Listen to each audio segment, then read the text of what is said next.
levels. We're lucky to have with us today a strong, consistent advocate for refugees and education, Deputy Secretary of State Tony Blinken. Deputy Secretary Blinken has served as the Deputy Secretary of State since December 2014. Prior to that, he held senior foreign policy positions in 2 administrations over the last couple of decades. During his time as Deputy Secretary of State, he has championed the cause of refugees around the globe, worked to engage the private sector to deliver solutions for refugees, and advocated for ensuring access to education for all refugees. And I say this because I've seen it firsthand. He only has a limited amount of bandwidth to work on issues that cover the whole globe, and yet he has repeatedly found time to go into the field and investigate these things firsthand. And when we sit at the White House Situation Room, this topic is always in the front of his mind, and he speaks up quite actively about it. And so I want to turn over to him to speak more about U.S. efforts about displaced populations. The fact that we are both here today shows the importance to which the entire United States government places on making progress to educate refugees. Welcome, Deputy Secretary Blinken.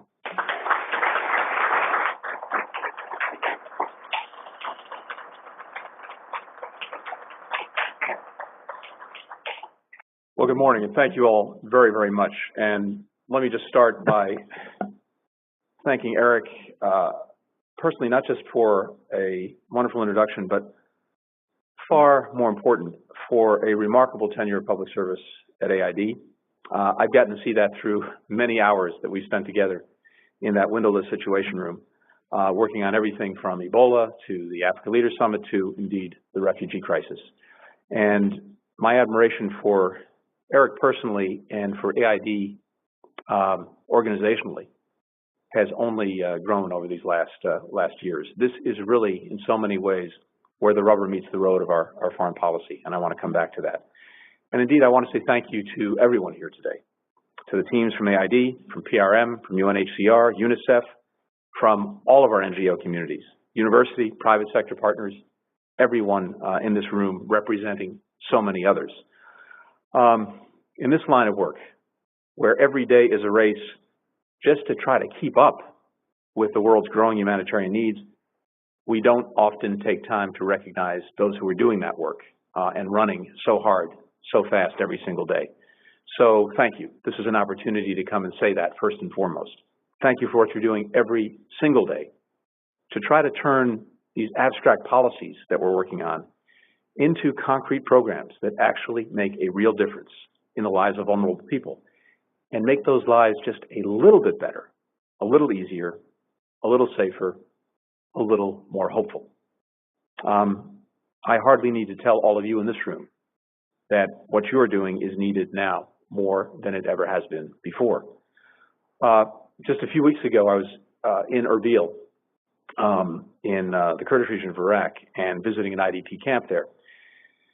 And I sat down with some local Iraqi teachers and aid workers from, I think, about half a dozen countries. These teachers, as you know, barely get paid, and yet they are coming every day to teach 2-3 shifts in crowded classrooms, often with few supplies. And we walked through this school, which actually, among the many schools I've seen, was one of the best, just in terms of facilities. But we visited an art room. And 2 remarkable young women, teenagers, who showed us some of their work. Just like in every art room in schools the world over, there were drawings taped to the wall. But instead of drawing rainbows, these kids drew scenes of violence and brutality. In effect, they drew their nightmares, living nightmares. So on top of teachers not getting paid, overcrowded schools, coping with multiple shifts, you also have classrooms of traumatized kids. Some days, just teaching reading and writing and arithmetic feels like the smallest of challenges. And yet at the same time, what's remarkable, and I know you've all had this experience so many times, is that you do get into a classroom with kids, and whatever the trauma, whatever they've experienced, whatever they're currently experiencing, so many of them still retain an incredible sense of optimism, hope, joy, because they're kids. And that's an extraordinary resource that we still all have to work with. We tend to throw around words like historic and crisis pretty easily, especially these days in Washington. But what you are grappling with every day truly is a crisis of historic proportions. You all know this, but so many of our fellow citizens do not. We are facing the largest single wave of human displacement since World War II, and it is remaking the world that we live in. It's changing our labor markets. It's putting pressure on local infrastructure and borders, as Eric spoke to. It's evolving the nature and makeup of our communities. It's affecting our sense of security. But most of all, I think it is challenging us to live up to our common humanity. You know this better than anyone else. You see the rivers of humanity from Sudan, from Syria, from Afghanistan, from Myanmar, from more than a dozen countries in Africa. Collectively now 65 million strong. People, mothers, fathers, sons, daughters, displaced from their homes by conflict on virtually every continent. You know that if all these people were put together in one country, it would be the 24th largest country on earth, bigger than Spain, bigger than South Korea. You see the stress that it puts on host communities, on their schools, on their health facilities, their services, their politics. You've seen the funding appeals growing, just as fast, alas, and even faster than donor fatigue. You've heard the calls that stoke fear and demand walls. And probably most of all, you have seen and felt the impact that this has on children, who make up as many as half of all refugees and displaced persons, a gut-wrenching number that has doubled in the last decade alone. So a crisis of this magnitude, even for policymakers, can be difficult to fully imagine or understand, let alone comprehensively tackle. What I want to do this morning with the time that I have is to try to give you a little bit of a perspective from the policymaking rooms about how we think about this problem, how we try to break it down, how we try to get our hands around it. And part of what we do is we try to think about it in terms of concentric circles. And let me just focus on the crisis emanating from Syria. Again, I want to emphasize, and you all know this very, very well, this is a global crisis. And while Syria is in the headlines more than anything else, we see this in every part of the planet, and we can't lose sight of that fact. But just to focus on the Syria dimension, to give you a sense of how we see this. One of the ways we do it, as I say, is to look at this in terms of concentric circles. And the first innermost circle is, of course, Syria itself. And there the single most effective thing that we can do is to end the civil war. There is no way that you could look at what's happening in Syria on the ground right now and not feel a combination of grief, horror, and shame. Collective shame at the collective failure of so many of us to arrest the civil war. The attack on September 19th on a humanitarian convoy in Aleppo was just the most recent egregious example of what this has come to. And then everything that's followed, including this relentless assault on Aleppo, on its people, on its hospitals, on its infrastructure by the regime and Russia, only magnifies what we've been experiencing and witnessing. And we've seen just in the last week the killing of additional hundreds of innocent civilians. And again, apparently intentional attacks on civilian infrastructure. So my boss, the Secretary of State, is working literally round the clock to try to create a break in the hostilities and ultimately an end to the civil war. And if we get this break in hostilities, if we get humanitarian assistance flowing more efficiently and effectively to besieged communities, that will have immediate relief for people, and it will take away one of the drivers, the principal driver, that is displacing people, forcing them to become internally displaced within Syria or to become refugees outside of the country. Earlier this month, as you know, we agreed on a way forward with Russia. Unfortunately, Russia has reneged on its commitments under that agreement. And as we speak, we are still trying to see if we can somehow come back to this agreement or not. And we make no apology for making every single effort to try to make this work, to try to stop the violence, to try to get the humanitarian assistance flowing, to try and get Syria back on track to a negotiation that can lead to the end of the civil war. It would be diplomatic malpractice to close the door on the larger goal of keeping alive the prospect of ending the civil war. And I have to tell you, I fear terribly the consequences of failure in this effort, which unfortunately is more likely than not. It will almost certainly mean a further acceleration of the civil war. More death, more suffering, more displacement, more agony. And that is just the stark reality of what we're facing. That's why we're at it every single minute of every single day. That said, as we do that, we know that if Syria is to have any future after this, the task of building that future, of rebuilding Syria, is going to fall to millions of Syrians who have fled to neighboring countries. And as Eric noted, these countries of first asylum: Lebanon, Jordan, Turkey. These are the second concentric circle that we focus on. Now, you all know this is not the first time that these countries have had to provide sanctuary. But as Eric noted, unlike past crises, the vast majority of refugees are in fact settling in towns and cities, not in camps. And the result, of course, is that local communities are under extraordinary stress. They've generously opened their arms, opened their doors, shared their public services, welcomed children into their classrooms, but the level of need continues to outstrip available resources. Accustomed to providing food, shelter, education, medical care to displaced populations in fixed locations, we now all have to adapt to scale up existing services in urban areas rather than handing out aid in camps or creating parallel services in cities.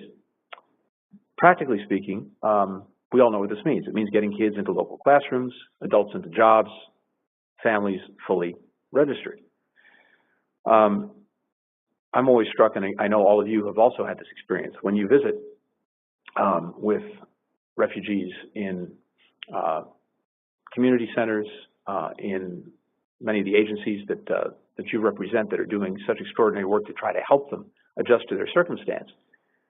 It's kind of stark. I remember being in a Caritas center in Beirut talking to Syrians, and the men were in one room, the women in another, and the children in a third. And for the men, the single thing that really jumped out at me more than anything else to describe what the feeling was like in that room, and I know many of you have experienced this, the word was depressed, because these men basically had been stripped of their dignity. They were no longer able to provide for their families. And that took away not just a paycheck, not just the practical ability to put food on the table. It did take away their sense of worth. And that's a very powerful thing. You moved on to the next room with a woman, and there was in that room a frantic energy. But it was a frantic energy that was born out of almost a sense of despair, because they were absolutely fixated on how they could provide and care for their children, particularly the subject that we're focused on, getting them into or keeping them in school. And then, of course, the children themselves. And there, as I said a moment ago, for all of their travails, for all of what they'd experienced, so much of it horrific, there was still an innate sense of possibility, of hope. And that, I think, should give us energy and hope. But all of this is incredibly challenging, because as Eric said so well, I mean, we are asking these host communities who are already struggling with their own challenges, their own indigenous challenges, to do even more for people coming from someplace else. And asking the politicians, for example, to say, you know what, we're going to give more seats in a classroom to kids from Syria, even though we don't have enough for our own kids. That's tough. Asking politicians to say, you know what, we're going to legally employ Syrians when we don't have enough jobs for our own people. That's tough. So one of the most important things I think is, in thinking about this, is making sure that we're doing what we can to collapse the divide that has existed in the way we approach these problems for a long time. And that is the divide between emergency response and long-term development efforts, in order to strengthen not just the resilience of refugees, but also the host communities that are bringing them in and caring for them. If we don't do that, if we can't do that, this is just not sustainable. So we have to be thinking in, unfortunately, the longer term as we grapple with these problems, not just the short term. We know that whereas a refugee crisis might have displaced someone a few decades ago for a few years, now it's 25 or 26 years on average. And that means we have to be looking at both sides of the equation, the development side as well as the immediate relief side. And we're doing that. We're coordinating in new ways, coordinating budgets, aligning projects, helping host communities include refugees in their own economic development plans. And again, this may not sound like much when we talk about it, but I think all of you know so well that these reforms, this approach to the problem, is as important as it is overdue. We're putting even greater emphasis on education, which lives at the nexus between humanitarian development efforts and is often suffered as a result of falling right in the middle of those two approaches. Today, less than 2% of humanitarian funding ends up going toward education, despite the fact that displaced children now may spend all of their educational years in exile. To address this gap, the international community came together to launch Education Cannot Wait. This is the world's first fund for education in emergencies and protracted crises. We pledged in the United States $20 million from both the State Department's Refugee Humanitarian budget and AID's development budget, so that we could better meet immediate, middle, and long-term education needs. We know we can't address these education needs without also tackling the corollary challenge that I mentioned, employment. Without legal access to work, parents struggle to afford school fees and transportation, and entire families may subsist on the wages earned by their children who go to work instead of to class.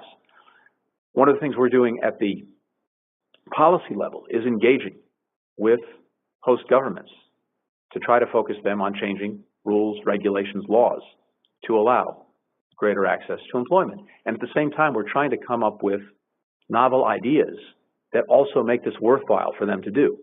Because again, if we can't do that, it's very, very hard to get them to take action. And so, as you've seen and as you know, compacts have developed between Europe and countries in the Middle East, including Jordan, so that, for example, products made in an area that employs refugees, they enjoy preferential treatment when they're exported abroad, and also employ locals as well as refugees.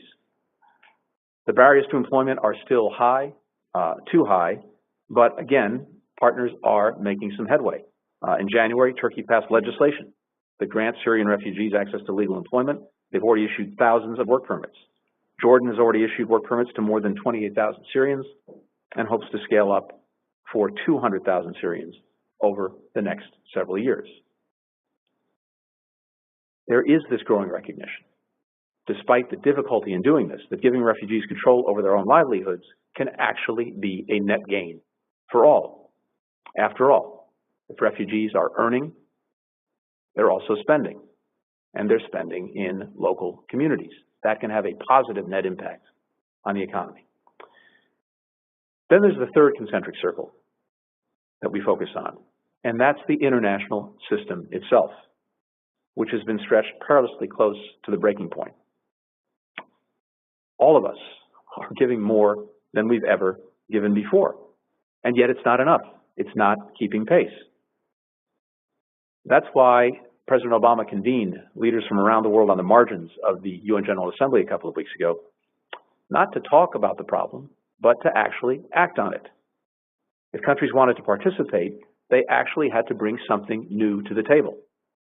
More than 52 countries responded, making measurable commitments to increase humanitarian contributions by $4.5 billion, to double the number of refugees who are offered resettlement or other legal forms of admission, and to increase the number of refugee children in school globally and refugee adults working legally by more than 1 million each. We got those concrete commitments. Now we have to follow through. But this was actually an extraordinary day of action, not just talk. But because we know that the scale of the crisis so vastly exceeds the capacity of national governments alone, President Obama did not stop there. He issued a wider call. 51 American businesses, large and small, answered the call. They committed more than $650 million, educational opportunities for 80,000 refugees, employment opportunities for 220,000 refugees globally. These were American companies. What was striking, I was in the room when we met with leaders of these companies, and it was really an uplifting moment to see companies answering the call. But one thing was really remarkable. So many of them noted that their own leadership, the person who founded the company, a co-founder, a senior executive, was an immigrant or the son or daughter of an immigrant. And the success, the existence and the success of these companies owed so much to people who'd come from halfway around the world and were welcomed into the United States. And so I think it wasn't lost on them or any of us that, in a sense, this is both paying it back because of that contribution, but also paying it forward because, and I'll come to this at the end, we know that the extraordinary potential of each and every individual means that if we can find a way to realize it, they too will contribute in powerful and meaningful ways. And I should note as well that along with these businesses, Interaction pledged $1.2 billion in private resources from 31 of its members over the next 3 years. Our message has been simple. In this time of unparalleled need, we need to all pitch in with the same extraordinary generosity we witnessed in the immediate aftermath of an earthquake, of a tsunami, of a hurricane. Because for this generation of refugee children, this crisis is a tsunami without the water, a 5-year hurricane without the wind. And that brings me to my fourth and final concentric circle, and that's all of us in this room. The crisis we face is, in fact, so immense. It has almost the perverse effect of providing almost limitless ways for us to continue to innovate and improve our efforts. Each of you here represents a bureau, an organization with extraordinary experience. And we rely not only on your expertise, but critically on your thinking, on your new ideas, on your innovation. I want to leave you with 2 areas in particular where it would be really helpful to have your insights. In other words, I want to add to the homework that Eric has already provided as you think about this over the course of the day. And I'm very anxious to hear the answer to some of Eric's questions and to these as well. The first is building an evidence base for the many programs and policies that make up our refugee response and resettlement efforts. The truth that all of us are experiencing is that with rising fear and a backlash against refugees around the world and here in the United States, we need a data-intensive effort to build an ironclad case for our interventions. In other words, we can't simply ask others to support our work because our intentions are good. We have to demonstrate the positive impact that these investments are actually making. And that means better understanding the long-term economic prospects for refugees and the impact that they have on communities in which they resettle. It means better understanding how to most effectively integrate refugee children into national education systems and adults into the labor market with the least amount of disruption for the countries that host them. Now, I'm a very, very, very strong believer in the power of anecdotes and stories and narrative. That is absolutely essential. That is a way that we connect with our fellow citizens and bring this to a human level. These are powerful tools for raising awareness and empathy. But we also have to have the evidence base to effectively channel this goodwill and to maintain broader public support and support among politicians for the scale of effort that's required. This is as much an imperative for our work abroad as for our efforts to bring refugees here in the United States. The second area I want to leave you with is in trying to develop even deeper and more diverse partnerships with the private sector. Not simply as wellsprings of corporate philanthropy, but actually as fellow problem solvers. Today, entrepreneurs don't see anything at odds about making social responsibility a core part of their business strategy. And we would do well to make private sector engagement in humanitarian response a more essential part of ours. Last year, for example, when Airbnb began working with UNHCR to provide immediate accommodations for relief workers as they rushed to Europe, they realized that they could also be part of the solution here in the United States. In answer to President Obama's call to action at the UN, Airbnb announced that it will help match recently resettled refugees to temporary accommodations until they're better settled into their new lives. If we're going to find sustainable solutions to protracted crises, we will have to draw more intensely on the ingenuity and expertise that the private sector has to offer. So, as all of us open our newspapers every day, turn on the television, get on the internet, and get this intravenous feed of information, literally every second of every day, I know that it can be hard to look out there and find any sense of hope or optimism, any sign of progress, any reason at all to engage in all of this seeming chaos. But it is there. You know it. You know it's real. You feel it every day. And I felt it in traveling around and talking to people and getting a sense of their experience, but also their enduring hope. Visiting with Syrian teenagers in Jordan some months ago, we were in a UNHCR, actually I think it was a UNICEF, facility. And we were talking about the future. And I wanted to get a sense of whether they had a sense of future, of hope. Did they have an image of what they wanted to do? And remarkably, maybe they did. One young woman wanted to be a doctor. Another wanted to go into fashion. Some of the young men wanted to go into business, engineers. They all had very concrete thoughts about what they wanted to do with their lives.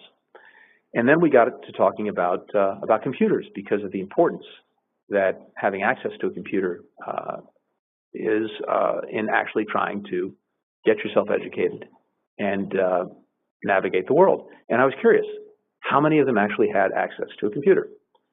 And it was interesting because virtually all of them did in some fashion. Some as a result of being spending a few hours a day at this UNICEF center. Others because despite their circumstance, their families tended to have one smartphone in the family, and that gave them access. And so I was curious, and I had my smartphone with me, and I pulled it out and I asked them how many of them knew what this was, and they all said, "Oh yeah, that's an iPhone." And I asked them, do you know who makes the iPhone? And a few of them said, "Sure, that's Apple." And then I asked, "Do you know who started Apple, who founded it?"